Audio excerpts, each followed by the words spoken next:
جب میں 5 سال کی ہوئی تو تب میری اماں کو پاگل خانے والے آ کر لے گئے، کیونکہ وہ ذہنی طور پر پاگل ہو چکی تھی۔ تب میرے ماموں مامی ہمارے گاؤں آئے، مجھے اپنی بیٹی بنا کر اپنے ساتھ لندن لے گئے۔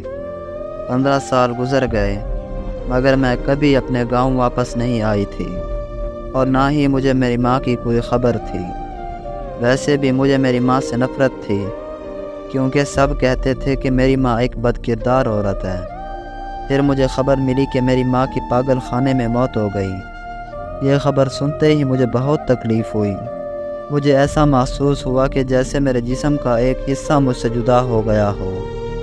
ہم سب لندن سے اپنے گاؤں واپس آ گئے۔ میری ماں کو دفن کرنے کے بعد میری ملاقات ان کی ایک سہیلی سے ہوئی۔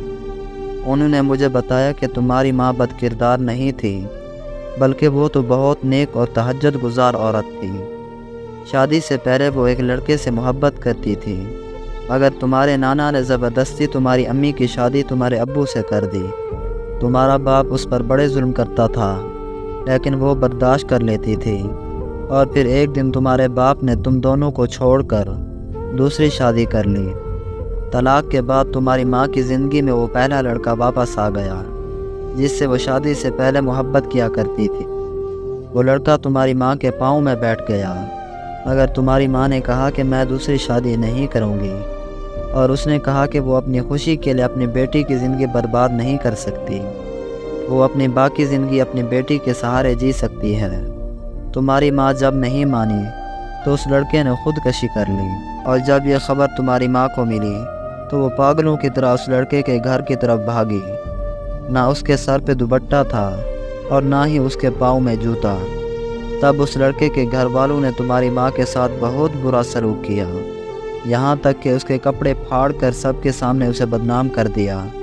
تب تمہاری ماں کی بہت بدنامی ہوئی، اور سب کہنے لگے کہ اس لڑکے نے تمہاری ماں کی وجہ سے اپنی جان دی ہے، اور وہ سب کہنے لگے کہ تمہاری ماں کا اس لڑکے کے ساتھ غلط ریلیشن تھا، جبکہ ایسا بالکل نہیں تھا۔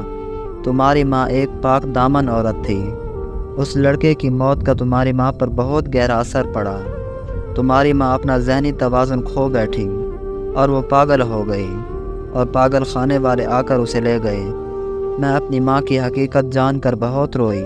وہ چاہتی تو اس لڑکے سے شادی کر کے اپنی دنیا بسا سکتی تھی، مگر انہوں نے میری خاطر اپنی خوشیاں قربان کر دی۔ مگر انہیں کیا پتہ تھا کہ جس بیٹی کے لیے انہوں نے اتنی بڑی قربانی دی، وہی بیٹی اس سے کئی سالوں تک شدید نفرت کرتی رہی۔ مجھے آج اپنا سب کچھ لٹا کر بھی ماں ملے تو میں اپنا سب کچھ لٹا دوں۔ آج ماں کی قدر کرنے کو دل کرتا ہے۔ اب میرے پاس ماں نہیں ہے، بلکہ ایک مٹی کا ڈھیر بچا ہوا ہے، اور اب میں اس مٹی کے ڈھیر کو اپنے گلے لگا کر روتی رہتی ہوں۔